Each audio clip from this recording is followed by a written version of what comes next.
ঠিক আছে, তোমাকে তো আমিই বিয়ে করেছি, তুমি আমার, মানুষ তোমাকে দেখবে কেন?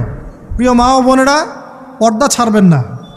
আপনাদের জন্য 4টা কাজ: স্বামীর আনুগত্য করা, লজ্জাস্থানের হেফাজত করা, আপনার 5 ওয়াক্ত সালাত ঠিকঠাক মতো আদায় করা এবং রমজান মাসে সাওম রাখা। নবীজি বলেছেন সাল্লাল্লাহু আলাইহি ওয়াসাল্লাম, জান্নাতের যে কোনো দরজা দিয়ে ইচ্ছা আপনি প্রবেশ করতে পারবেন। আপনার জন্য সহজ।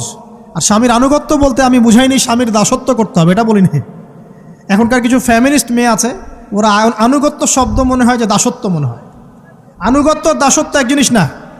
আনুগত্য কি? স্বামী কোরআন সুন্নাহর অনুকূলে কোনো কথা বলেছে, আপনি মানবেন। স্বামী বলছে পর্দা করো, তোমাকে ভালোবেসে বলছি তুমি পর্দা করো, তুমি আমার অনেক প্রিয় একজন মানুষ, তুমি বেপর্দায় বাইরে যাবা, লোকজন দেখবে, কেমন হয়? ঠিক আছে, তোমাকে তো আমিই বিয়ে করেছি, তুমি আমার, মানুষ তোমাকে দেখবে কেন?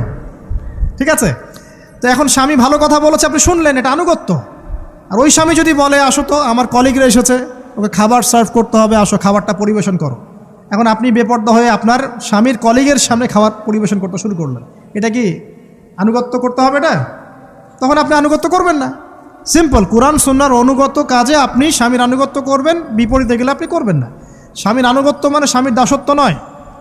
আর এই হাদিসটা আপনি কেন ভুলে যান যে আল্লাহ রাসূল সাল্লাল্লাহু আলাইহি ওয়াসাল্লাম বলেছেন, আল্লাহ ছাড়া যদি কাউকে সেজদা করা যেত, সম্মান বুঝাচ্ছেন, আল্লাহ ছাড়া যদি কাউকে সেজদা করা জায়েজ হতো, আমি মেয়েদেরকে বলতাম যেন স্বামীকে সেজদা করে।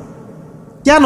কারণ আপনাকে রেসপন্সিবিলিটি, আপনার খাবার, আপনার ফুড, আপনার শেল্টার, আপনার মানে পুরো দায় দায়িত্ব নিজের হাড় ভাঙা পরিশ্রম দিয়ে, জীবনের ঝুঁকি নিয়ে স্বামী আপনার জন্য করে। সে আপনার সম্মান পাওয়ার যোগ্য তো? সে কি আপনার সম্মান পাওয়ার যোগ্য নয়? আপনি যদি সম্মানের হক আদায় না করতে পারেন তাহলে আপনি অকৃতজ্ঞ। আর অকৃতজ্ঞ মেয়ে কখনো জান্নাতে যাবে?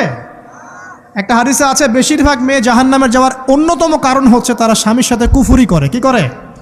মানে সারা জীবন স্বামী ভালোবেসে যায়, ভরণ পোষণ দিয়ে যায়, সব চাহিদা পূরণ করে যায়, একদিন দেখবেন কথা কাটাকাটি হয়েছে, ওই দিন বলে বসবে যে তোমার কাছে আমি কিচ্ছু পাই নাই সারা জীবন। এই যে কুফরি, এই কারণে তারা জাহান্নামে যেতে পারে বেশি। আল্লাহ হেফাজত করুন। আমি আরেকটা কারণ হচ্ছে যে বেপর্দা।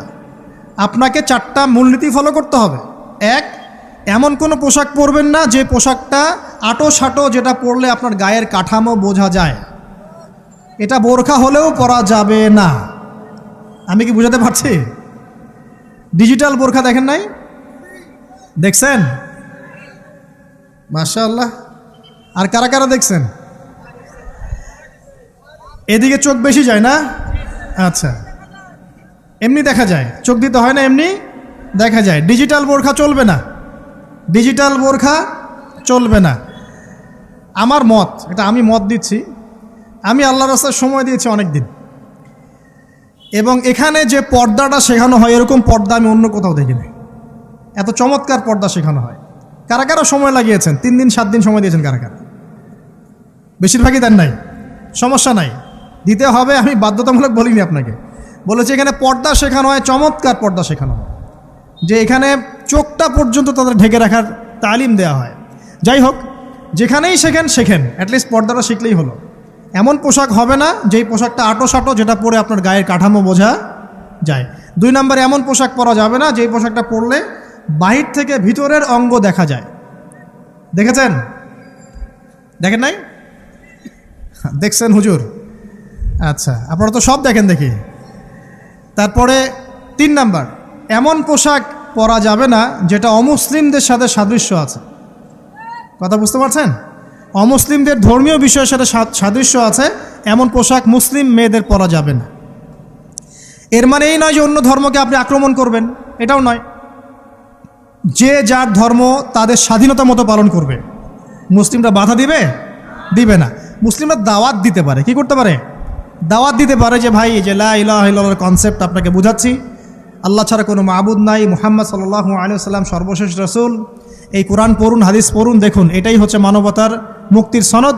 এরপর যদি সে ইসলাম কবুল করে আলহামদুলিল্লাহ, যদি না করে এর হিসাব কে দিবে? সে নিজে দিবে। এর হিসাব কি আমাকে দেওয়া লাগবে? দেওয়া লাগবে না। তো অমুসলিমদের সাথে সাদৃশ্য আছে এমন পোশাক চলবে না। আর 4 হচ্ছে, পুরুষরা মেয়েদের পোশাক পরতে পারবে না, মেয়েরা পুরুষদের পোশাক পরতে পারবে না। জি, আপনাদেরকেই বলছি, আপনারা জিন্স পরতে পারবেন না, মেয়েদেরকে বলছি, এবং টি শার্ট পরতে পারবেন না। আপনারা ওই যে যা ইচ্ছা তাই ড্রেস পরে বলবেন যে 1000 বছরের সভ্যতা সংস্কৃতি, এসব বাজে কথা চলবে না এখানে।